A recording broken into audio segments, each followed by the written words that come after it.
2016ರಲ್ಲಿ ಅವರು ಸಚಿವರಾಗಿದ್ದಂತವ್ರು ತನ್ವೀರ್ ಸೇಠ್ ಅವರು. ನೋಡಿ, ಸಚಿವ ಸಂಪುಟ ವಿಸ್ತರಣೆಗೆ ಒಂದು ಮೆಗಾ ಟ್ವಿಸ್ಟ್ ಸಿಗ್ತಾ ಇದೆಯಂತೆ. ಕೊನೆ ಕ್ಷಣದಲ್ಲಿ ಹೆಸರನ್ನ ಬದಲಾಯಿಸಿದೆ ಹೈಕಮಾಂಡ್. ಮಂಕಾಳು ವೈದ್ಯ ಔಟ್, ಎಸ್ ಮಲ್ಲಿಕಾರ್ಜುನ್ ಇನ್. ಎಸ್ ಮಲ್ಲಿಕಾರ್ಜುನ್ ಅವರನ್ನ ಈಗ ಒಳಗೆ ಕರೆಸ್ಕೊಳ್ಳಲಾಗಿದೆ. ಕೊನೆ ಕ್ಷಣದಲ್ಲಿ ಆಗಿರುವಂತಹ ಬದಲಾವಣೆ ಅನ್ನೋದು ಗೊತ್ತಾಗ್ತಾ ಇದೆ. ಜಸ್ಟ್ 2 ಮಿನಿಟ್ಸ್ ಬ್ಯಾಕ್ ನಾನು ನಿಮ್ಗೆ ಹೇಳ್ತಾ ಇದ್ದೆ, ದಾವಣಗೆರೆ ಅಂತ ಅಂದ್ರೆ ಶಾಮನೂರ್ ಶಿವಶಂಕರಪ್ಪ ಅವರ ಫ್ಯಾಮಿಲಿ ಅನ್ನುವಂತ ರೀತಿಯಾಗಿ ವಾತಾವರಣ ಇತ್ತು. ಅದನ್ನ ಮೀರಿ ಈ ಸಲ ಮಾಯಕೊಂಡ ಶಾಸಕರಿಗೆ ಅವಕಾಶ ಕೊಟ್ಟಿದ್ದಾರೆ. Very great. ಕಾಂಗ್ರೆಸ್ ಹೈಕಮಾಂಡ್ ಬಹಳ ಉತ್ತಮವಾದಂತ ರೀತಿಯಲ್ಲಿ ಯೋಚನೆ ಮಾಡಿದೆ ಅಂತ ನಾನು ಈಗ ತಾನೇ ನಿಮ್ಗೆ ಹೇಳ್ತಾ ಇದ್ದೆ, ಜಸ್ಟ್ 2 ಮಿನಿಟ್ಸ್ ಬ್ಯಾಕ್.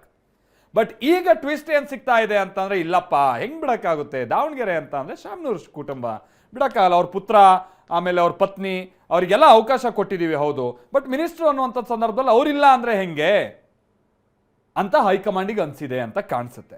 ಅಂದ್ರೆ ಆ ಮಟ್ಟಿಗೆ ಲಾಬಿ ಮತ್ತೊಂದು ನಡೆದಿದೆ. ಆ ಕಾರಣಕ್ಕಾಗಿನೇ ಎಸ್ ಮಲ್ಲಿಕಾರ್ಜುನ್ ಈಗ ಸಚಿವ ಸಂಪುಟಕ್ಕೆ ಸೇರ್ಪಡೆ ಆಗೋದು ನಿಕ್ಕಿ ಆಗಿದೆ. ಸ್ವಲ್ಪ ಹೊತ್ತಿನ ಮುಂಚೆ ಇನ್ಫ್ಯಾಕ್ಟ್ ನಮ್ಮ ಪ್ರತಿನಿಧಿ ಪ್ರಮೋದ್ ಜೊತೆಗೆ ಮಂಕಾಳು ವೈದ್ಯ ಅವರು ಮಾತನಾಡ್ತಾ ಇದ್ರು. ಯಾವ ಕಾರಣಕ್ಕೂ ಡಿ.ಕೆ. ಶಿವಕುಮಾರ್ ಅವರು ನನ್ನ ಕೈ ಬಿಡಲ್ಲ ಅನ್ನುವಂಥದ್ದು ನನಗೆ ವಿಶ್ವಾಸ ಇತ್ತು, ಅದರಂತೆ ಅವ್ರು ನನ್ನ ಕೈ ಬಿಟ್ಟಿಲ್ಲ. ಮತ್ತೆ ಬಹಳ ದೊಡ್ಡ ಡಿಸ್ಟ್ರಿಕ್ಕು ಉತ್ತರ ಕನ್ನಡ ಅನ್ನುವಂಥದ್ದು. ಆ ಉತ್ತರ ಕನ್ನಡದಿಂದ ಒಂದು ಅವಕಾಶ ಅವ್ರಿಗೆ ಸಿಕ್ಕಿತ್ತು ಭಟ್ಕಳದ ಶಾಸಕರು. ನೋಡಿದ್ರೆ ಈಗ ಅವರನ್ನು ಪಕ್ಕಕ್ಕಿಟ್ಟು ಈಗ ಎಸ್ ಮಲ್ಲಿಕಾರ್ಜುನ್ ಅವರಿಗೆ ಅವಕಾಶ ಅನ್ನುವಂಥ ತಿಳಿದು ಬರ್ತಾ ಇದೆ. ಇದು ಎಸ್ ಶಾಮನೂರು ಶಿವಶಂಕರಪ್ಪನವರ ಕುಟುಂಬದ ವಿಚಾರದಲ್ಲಿ ಇದೇನು ಹೊಸ್ತಲ್ಲ ಇದು. ಯಾಕಂತ ಅಂದ್ರೆ ಈ ರೀತಿಯಾದ ಬಹಳ ಪ್ರಬಲವಾದಂಥ ಲಾಬಿಯನ್ನು ಅವ್ರು ಹೈಕಮಾಂಡ್ ಮಟ್ಟದಲ್ಲಿ ಬೇರೆ ಬೇರೆ ಸಂದರ್ಭದಲ್ಲಿ ಮಾಡಿದ್ದಾರೆ. ನಿಮ್ಗೆ ಗೊತ್ತಿರ್ಬೋದು, ಹೆಲಿಕಾಪ್ಟರ್ ಅಲ್ಲಿ ಹಿಂದೆ B.Pharm ತರಿಸ್ತಂತವ್ರು ಅವರು. ಅದಾದ ನಂತರದಲ್ಲಿ ಪುತ್ರನಿಗೆ ಟಿಕೆಟ್ ಸಿಗ್ಬೇಕಾದಂತ ಸಂದರ್ಭದಲ್ಲಿ ಏನೇನು ಆಯ್ತು ಅನ್ನೋದು ನಿಮ್ಗೆ ಗೊತ್ತಿದೆ. ಎಲ್ಲಾ ಒತ್ತಡವನ್ನ ಮೀರಿ ಪುತ್ರನಿಗೆ ಟಿಕೆಟ್ ಅನ್ನ ಗಿಟ್ಟಿಸ್ಕೊಂಡಂತವ್ರು ಅವರು.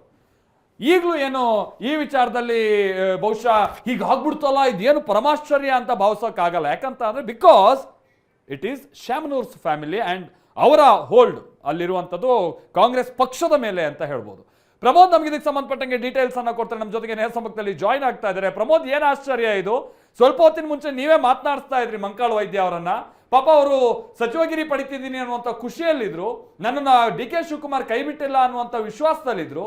ಈಗ ನೋಡ್ರೆ ಸೀನ್ ಚೇಂಜ್ ಆಗಿದೆಯಲ್ಲ ಪ್ರಮೋದ್. ಬಹುಶಃ ಇದೊಂದು ರೀತಿ ಎಕ್ಸ್ಪೆಕ್ಟೆಡ್. ನಮಗೂ ಅದೇ ಇತ್ತು ಹಿಂಗೆ, ಯಾಕಂದ್ರೆ ನಾನು ಅದೇ ಎಕ್ಸಾಂಪಲ್ ಕೊಡ್ತಾ ಇದ್ದೆ. ಶಾಮನೂರ್ ಅವರ ಫ್ಯಾಮಿಲಿ ಈ ಪೊಲಿಟಿಕ್ಸ್ ವಿಚಾರದಲ್ಲಿ ಹಿಂದೆಯಿಂದ ಆದಂತ ಕೆಲ ಘಟನೆಗಳನ್ನ ಬಹುಶಃ ಅದನ್ನ ನಾವು ಗಮನಿಸಿದಾಗ ಇದೇನು ಬಹಳ ಆಶ್ಚರ್ಯ ಅಲ್ಲ.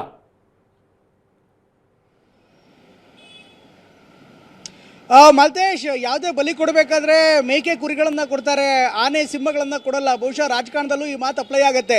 ಯಾರು ಬಲಿಷ್ಠರು ಪ್ರಬಲರಾಗಿರ್ತಾರೋ ಅಂಥವ್ರಿಗೆ ಮಣೆ ಹಾಕಲಾಗತ್ತೆ, ಯಾರು ವೀಕ್ ಆಗಿರ್ತಾರೋ ಅವ್ರ ಮೇಲೆ ದಾಳಿ ಮಾಡಲಾಗತ್ತೆ, ಯಾರು ಹಿಂದುಳಿದಿರ್ತಾರೋ ಅವರನ್ನು ಬದಿಗೆ ಸರಿಸೋದು ಸುಲಭ ಅನ್ನುವಂಥದ್ದು ಇವತ್ತಿನ ಡೆವಲಪ್ಮೆಂಟ್ ನಮ್ಗೆ ಅರ್ಥವಾಗುತ್ತೆ.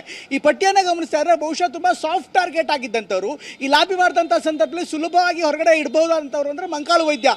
ಮೊದಲಿಂದಲೂ ಕೂಡ ಅಗ್ರೆಸಿವ್ ಆಗಿ ರಾಜಕಾರಣ ಮಾಡಿದ, ತಾವಾಯಿತು ತಮ್ಮ ಜಿಲ್ಲೆ ಆಯಿತು ಅಥವಾ ಅವ್ರದ್ದೇ ಆದಂಥ ಸಮುದಾಯ ರಾಜಕಾರಣ ಮಾಡ್ಕೊಂಡು ಬಂದವರು.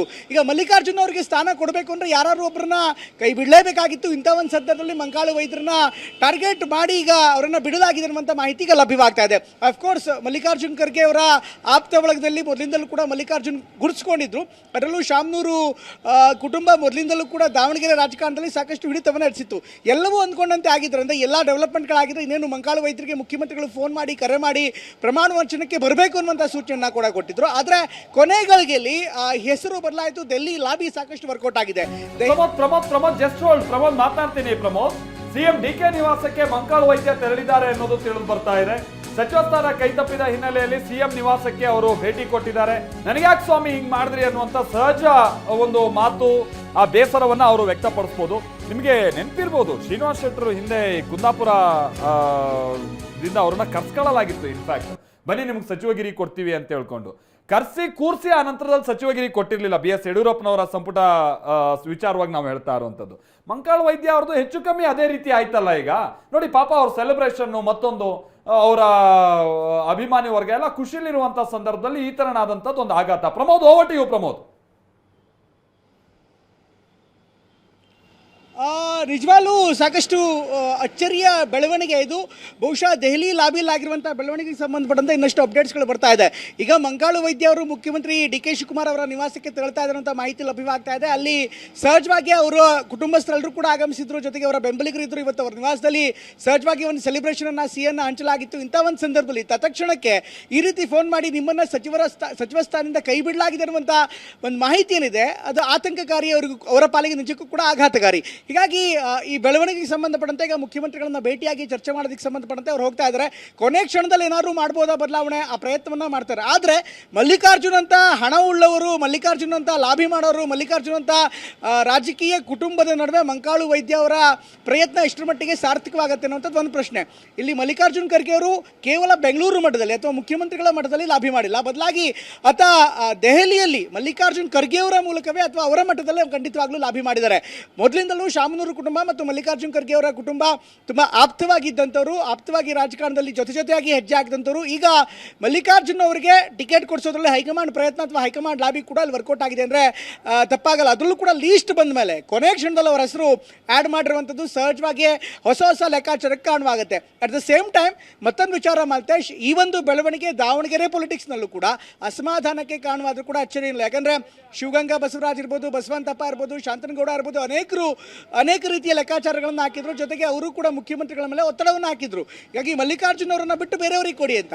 ಇದು ಮಲ್ಲಿಕಾರ್ಜುನ್ ಅವರ ಸೇರ್ಪಡೆ ಇದೆ, ಕೇವಲ ಮುಖ್ಯಮಂತ್ರಿ ವ್ಯಾಪ್ತಿಯಲ್ಲ, ಮುಖ್ಯಮಂತ್ರಿ ಅವರನ್ನ ದಾಟಿ ಇನ್ನಿತರ ಹೈಕಮಾಂಡ್ ನಾಯಕರ ಮೂಲಕ ಆಗಿರುವಂಥದ್ದು. ಸಹಜವಾಗಿ ಈ ಬೆಳವಣಿಗೆ ಅನೇಕ ನಾಯಕರನ್ನು ಚಕಿತಗೊಳಿಸಿದೆ, ಅನೇಕ ಶಾಸಕರಿಗೆ ಮತ್ತು ಸಚಿವ ಸ್ಥಾನದ ಆಕಾಂಕ್ಷಿಗಳಾದ ಅವರಿಗೂ ಕೂಡ ಶಾಕನ್ನು ಕೊಟ್ಟಿದೆ. Malthesh, thank you Pramod. ಮತ್ತೆ ನಾನು ನಿಮ್ಮನ್ನ ಸಂಪರ್ಕ ಮಾಡ್ತೀನಿ.